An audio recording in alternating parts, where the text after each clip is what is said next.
Assalamualaikum warahmatullahi wabarakatuh. Nama saya Muhammad Iqbal Adi Winangun dengan NIM 182236050 dan pada kali ini saya akan mencoba menunjukkan bagaimana saya menghubungkan ESP32 yang sudah terhubung di sini dan mungkin tidak bisa terlihat kamera, tapi saya akan buktikan di device manager dan ya, saya akan menunjukkan bagaimana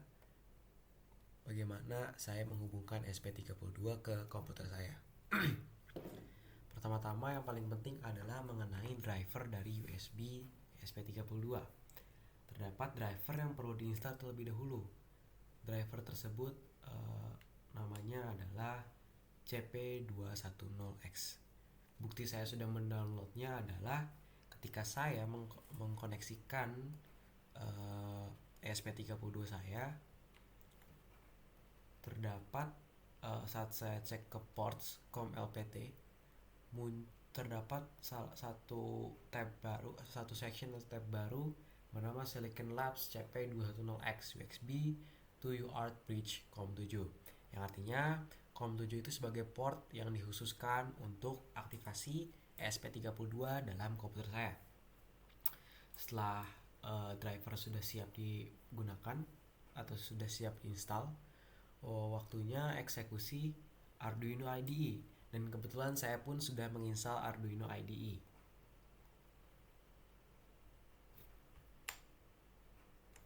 Nah, ini bukti downloadnya, dan sebelumnya saya sudah melakukan trial and error mengenai Arduino ini, dan saya akan memulai setidaknya sedikit dari awal.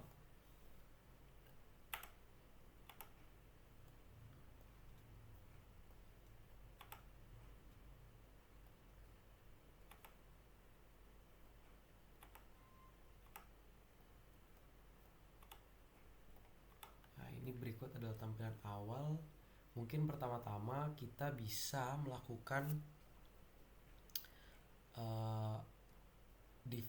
board manager terlebih dahulu, yang juga linknya sudah disertakan di EduNext kemarin.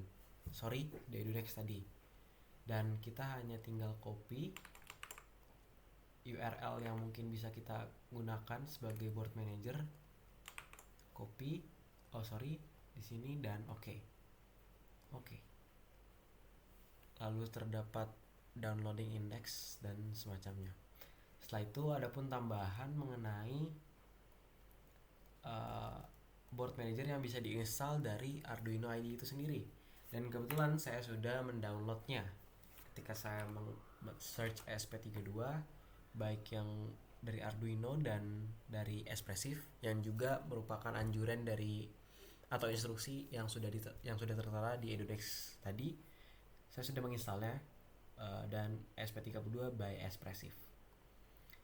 Setup yang perlu dilakukan untuk eksekusi kode atau uploading program yang sudah dibuat di Arduino IDE ke ESP32 adalah dengan cara pencet tools dan board.